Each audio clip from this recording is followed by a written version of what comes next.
Bienvenidos a una nueva entrevista en Neuron Energy Talks. El día de hoy tengo el privilegio de poder entrevistar a dos grandes, Jorge Islas y Florian Gaute, cofundadores y codirectores de Solea. ¿Cómo están el día de hoy?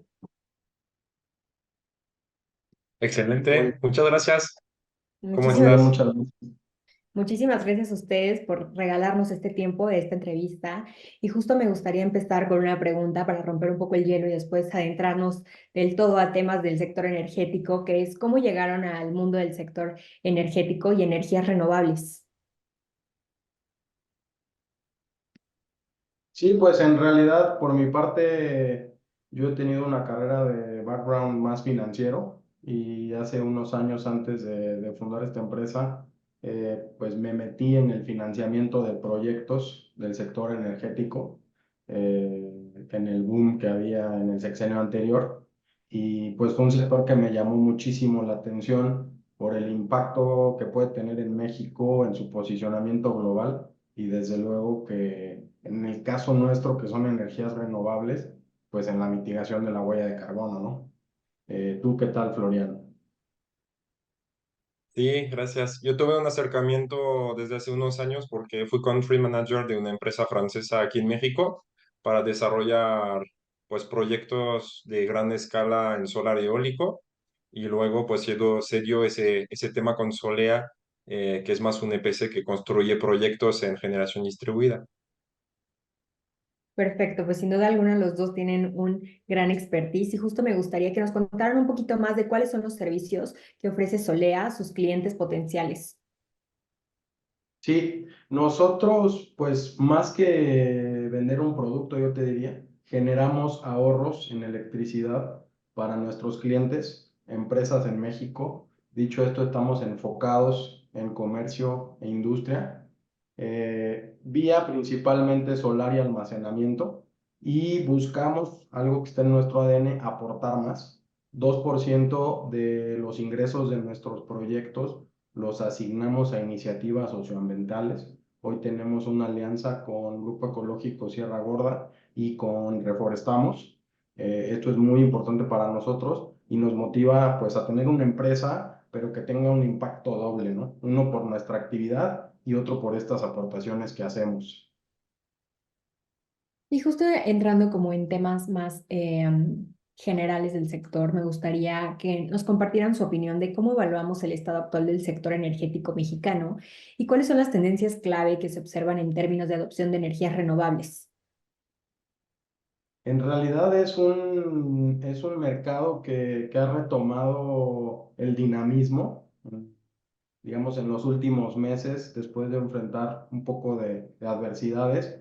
Hoy está, yo diría, en franco desarrollo. Las últimas cifras de generación distribuida muestran pues el crecimiento sostenido y, digamos, en tendencia más de largo plazo, el Prodecen pues estima que en los próximos 5 años puede haber un crecimiento, digamos, en un escenario base de más de 3.000 megawatts en generación distribuida específicamente, combinando tanto residencial como comercial e industrial, y en un escenario, digamos, más optimista, pues más de 5.000 megawatts, ¿no? Lo cual, si eso lo llevamos a términos económicos, pues es una derrama de más de 5.000 millones de dólares, ¿no? Lo cual, pues, habla del tamaño y del dinamismo e impulso que está teniendo el sector de generación distribuida específicamente, ¿no? Claro, y más que estamos en este camino de hacia la descarbonización y justo todas las industrias tienen estas metas hacia 2030 y estamos en el camino de la transición energética, es muy importante fomentar e incluir las energías renovables a la matriz energética. Me gustaría igual que nos pudieran platicar cuáles consideran que son las principales oportunidades y desafíos para la implementación de la energía solar en empresas e industrias mexicanas actualmente. Adelante, Flo. Va muy bien. Yo creo que sobre el tema de oportunidades, o sea, la base es que México pues goza de una irradiación excelente. Si no mal recuerdo, es como el cuarto país a nivel de irradiación mundial en términos de, pues sí, de la irradiación. Entonces, realmente con una misma inversión, un mismo CAPEX, una empresa pues se puede generar más electricidad por día o por mes o por año, y entonces pues los retornos son mucho más rápidos. Otro desafío que es una oportunidad para poder invertir en solar es que los precios de la electricidad aumentan relativamente rápido, mucho más que la inflación y también de manera sostenida. Entonces, eso acoplado con una baja en el precio de pues, de los equipos solares en general, principalmente los módulos fotovoltaicos, que hace que pues, los CAPEX bajan, la irradiación es buena y los precios de la luz son altos y siguen creciendo. Entonces, la verdad es que pues, cada vez los retornos sobre inversión son más atractivos y más rápidos. Sobre temas de desafíos, diría que uno de los desafíos son los trámites. Aunque salen, todavía hay mucho que se pueda mejorar en el sentido de que podrían ser como más numérico, o sea, más en plataformas informáticas, más que hablando directamente con cada centro de atención al cliente, lo que podría ser más veloz, hacer más veloz la interconexión, por un lado, y por otro lado, hay otro reto que eso no es tanto del lado de la autoridad, sino del propio sector. Falta mejorar el tema del profesionalismo de empresas o ciertos instaladores para que los proyectos estén siempre bien instalados y sean proyectos que realmente pues lleguen a generar lo que tienen que generar. A veces hay diferencias, a veces no, y también que estén instalados con los máximos pues estándares de seguridad para que pues evitar cualquier tema eléctrico en las instalaciones. Y justo ahorita hablando de este tema, me gustaría preguntarle su opinión. Sabemos que México está en esta gran oportunidad del nearshoring, tenemos con todas estas empresas relocalizándose, pero actualmente sabemos que la demanda energética va a ser gigante y no sabemos si tenemos la suficiente oferta para satisfacerla. Me gustaría escuchar un poquito desde su empresa, desde la energía fotovoltaica, qué podemos hacer o cuáles son los principales desafíos que enfrentamos justo en esta gran oportunidad llamada nearshoring. Mm. Sí, yo creo que hay desafíos importantes. O sea, uno es que nos tenemos que voltear a las energías renovables sí o sí, porque lo demanda, pues por así decirlo, los clientes internacionales de México, tanto en las cadenas de suministro donde nuestros clientes participan, como los mismos clientes per se, ¿no? Es decir, tienen demandas, como tú bien dijiste hace un momento, de metas de sustentabilidad en los años futuros. Y si México no evoluciona a tener energías renovables, va a perder competitividad a nivel global. Por el tema de la energía solar, pues como bien lo dijo Florian, estamos en un punto, pues yo diría, magnífico en el planeta para generar energía solar. Vemos que hay algunos puntos del país donde no hay energía o ya sea ocasionado porque falta la generación o porque falta la transmisión, lo cual finalmente termina siendo para la industria que se instala en una falta de energía. Sin embargo, hay puntos donde, bueno, si tienes, no sé, 50 o 60 industrias y cada una puede generar un porcentaje de su consumo con energía solar, independientemente de que exporte o no exporte, eso libera energía para que otras empresas puedan usar o para que ellos mismos puedan crecer sus operaciones, ¿no? Vemos hoy el reto de empresas en el país que buscan crecer sus instalaciones y no lo pueden hacer porque no pueden tener más energía, ¿no? Entonces, yo diría que es un reto dual, tanto generar como transmitir, ¿no? No sé si quieras agregar algo, Florian. Sí, en términos generales, si lo vemos de manera más histórica, hace por lo menos 20 a 30 años que falta inversión en general en el sector de la generación, el sector de transmisión y el sector de la distribución. Entonces, pues lo que estaba hace 30 años relativamente bien en términos generales, pues hubo una diferencia. Hay que tomar en cuenta de que el consumo en México eléctrico pues crece más o menos un 3% anual. y la generación tal vez en promedio se instala, no sé, 1% anual y transmisión y distribución a lo mejor 0,1, 0,3 o algo. Entonces, si hace 30 años había cierto margen de maniobra, lo cierto es que cada año pues está más estresado el sistema eléctrico nacional en general y empezamos a ver fallas recurrentes y fuertes, o sea, macro, ya no tan localizadas en ciertas partes de la República. Y uno de los temas es que pues no se está realmente tomando en cuenta pues a nivel político o a nivel pues global de la gestión país. Y otra cosa que tomar en cuenta es que son obras fuertes de infraestructura, entonces no es porque hoy se toma una decisión que en 3 meses ya vamos a tener mejores redes, sino que tiene una inercia de por lo menos 3 a 5 años para que se empiecen a ver como los frutos. Entonces hay un gran reto a ese nivel.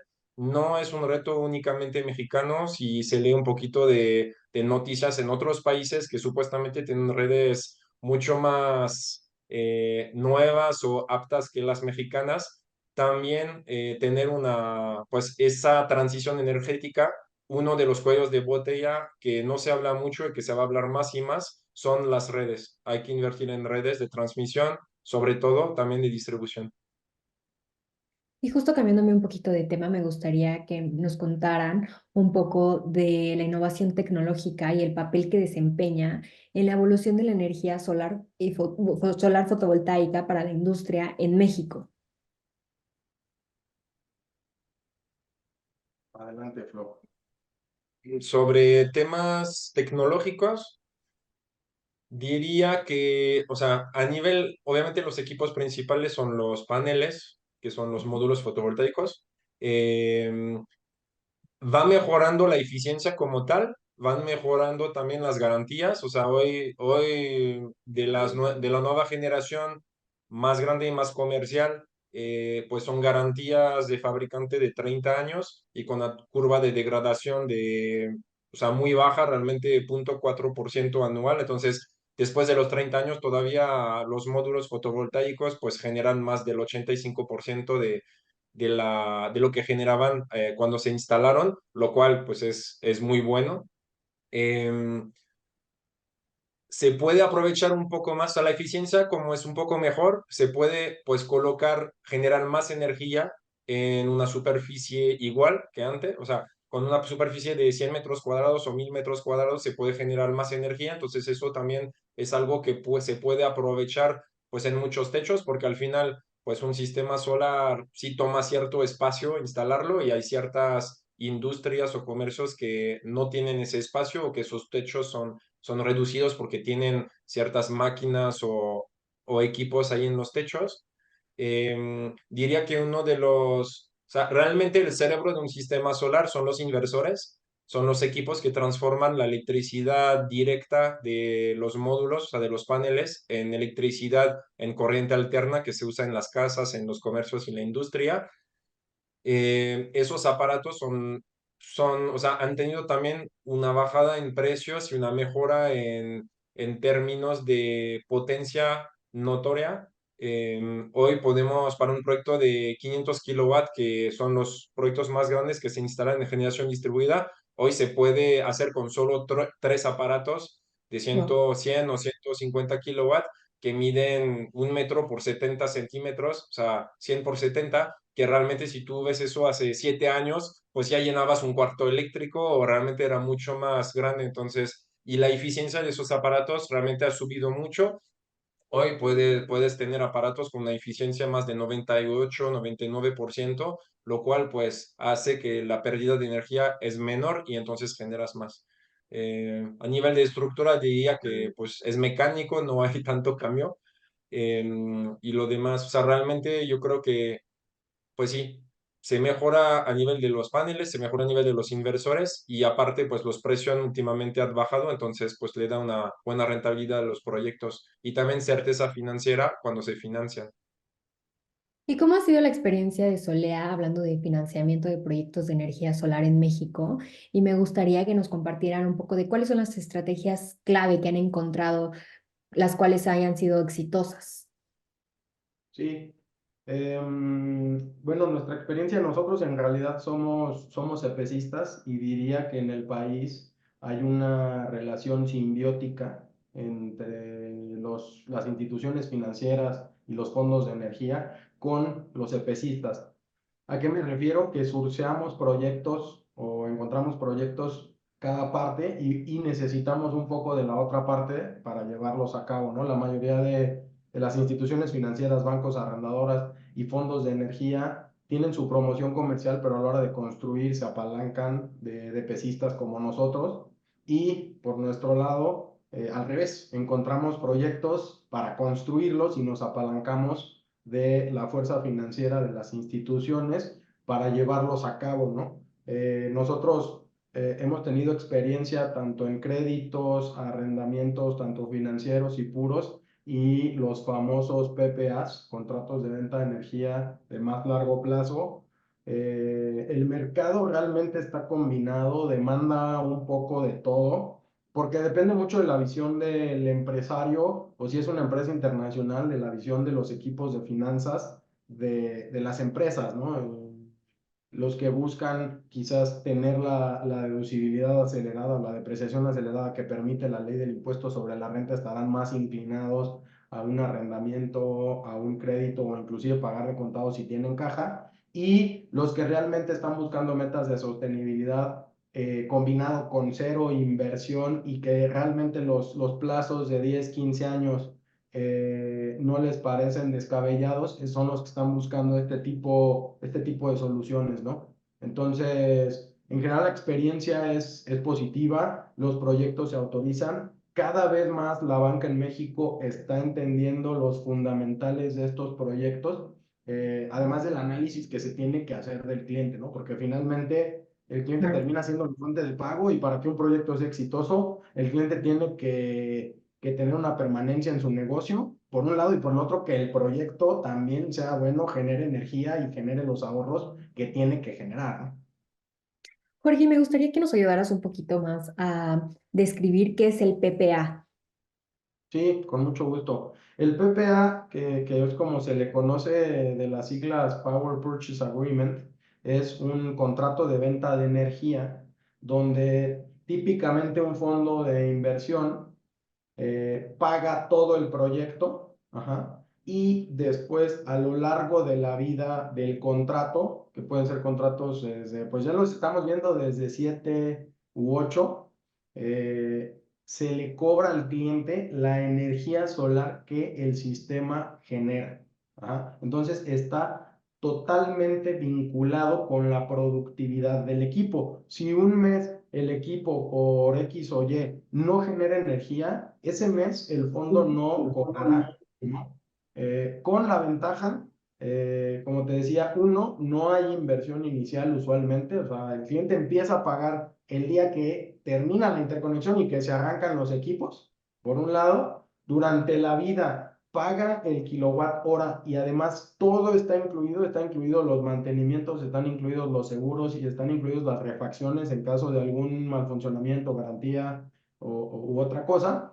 Y típicamente al final del plazo el equipo pasa a ser propiedad del cliente por una módica cantidad. Entonces, pues es algo que se escucha muy interesante porque no hay inversión inicial y un poco lo que se encuentra en el mercado de en contra, por así decirlo, es los plazos, ¿no? Que muchos empresarios en México no les gusta nada mayor a 5 años, ¿no? Claro, y sin duda, como mencionas, es una gran estrategia justo para estas industrias que están buscando o están en el camino hacia la descarbonización y que a lo mejor no tienen del todo el nivel económico o el fomento económico, la liquidez para instalar este proyecto. Lo pueden hacer mediante un PPA. Sí, que ya puede ser que no tienen la liquidez o simplemente muchas empresas dicen, nosotros solamente tomamos liquidez para core Sí, business, ¿no? claro. Entonces, esto que es realmente un insumo, pues prefieren financiar de esta manera, reducen significativamente sus costos de energía y pues no invierten. Algún financiero alguna vez me decía, bueno, pero ¿cuál es el retorno de la inversión? Y le decía yo, pues tiende al infinito porque tu inversión es cero. Nosotros vamos a hacer todo y vas a empezar a ahorrar, ¿no? Y sin duda alguna tiene muchísimos beneficios que creo que justo se deben de visibilizar para que sepan las industrias que existen estas estrategias. Y ya como una de mis últimas preguntas, me gustaría saber cuáles son sus perspectivas de crecimiento para el sector de energía solar en México en los próximos 5 años y cuáles son los planes de Solea igualmente en el futuro cercano. Pues mira, como te comentaba, en un escenario, digamos, optimista, el mercado en los próximos 5 años de generación distribuida específicamente está estimado en más de 5.000 megawatts, ¿no? Que eso, como comentábamos, pues es más o menos 5.000 millones de dólares el tamaño del mercado. Se percibe un dinamismo impulsado por la bajada en precios de los proyectos, el aumento en la electricidad, lo cual mejora los retornos, los hace más fácil financiables, también es algo muy importante. Y nosotros tenemos la meta ambiciosa pero lograble de ser el referente en energía solar para industria en México, ¿no? Es algo que también nos distingue porque no atendemos el sector residencial, nosotros estamos totalmente enfocados en comercio e industria. Y esto también nos permite pues estar en el día a día entendiendo las necesidades que los grandes consumidores tienen, ¿no? Jorge Florian, muchísimas gracias por esta entrevista y me gustaría para cerrar que nos pudieran decir dónde los podrían contactar si alguno de los directores o personas que nos están escuchando les interesan sus servicios e igualmente me gustaría cerrar con una conclusión personal sobre algún tema de los cuales hayamos tocado en la entrevista. Sí, perfecto. Bueno, pues yo estoy en LinkedIn, Jorge Islas Solea, ahí me pueden encontrar. En LinkedIn también tenemos página. Básicamente, estamos en Querétaro, nos pueden googlear soleamx.com. Y bueno, como conclusión, reforzar y refrendar nuestro compromiso con el medio ambiente es uno de nuestros principales motivantes como empresa y también como individuos. Estamos convencidos que el planeta que tenemos es fantástico, está padrísimo y que lo podemos salvar todos, ¿no? Entonces, pues invitar a tu audiencia a enterarse más de todas estas tecnologías, todas estas maneras de implementar proyectos y que vean cómo pueden contribuir a la mitigación de la huella de carbono, ¿no? Florian, ¿alguna conclusión? Pues después de lo que acabas de decir, no, realmente coincido totalmente con Jorge en ese sentido y pues yo creo que hacen una labor excelente por su lado. Esperemos quedar en contacto con ustedes y pues a propagar la información y a seguir aprendiendo sobre esos temas para pues que se pueda hacer realmente esa transición energética y es una transición que es un reto gigantesco. Nosotros solo hablamos de una parte pequeña del sector eléctrico y en general hay que descarbonizar la energía en general, que incluye otros tipos pues de fuentes, ¿no? Petróleo o combustibles fósiles que no sirven a la generación eléctrica y pues es un reto mucho más grande. Entonces, pues sí, realmente hay mucho que hacer, entonces a seguir. Jorge Florian, muchísimas gracias por esta entrevista. Personalmente me gustó mucho. Gracias por compartirnos sus opiniones y explicarnos un poquito más de esta terminología que luego se maneja en el sector. Y muchísimas gracias también a nuestra audiencia por escucharnos y visualizarnos en esta entrevista con Jorge Islas y Florian Goute, cofundadores y codirectores de Solea. Hasta luego. Hasta luego.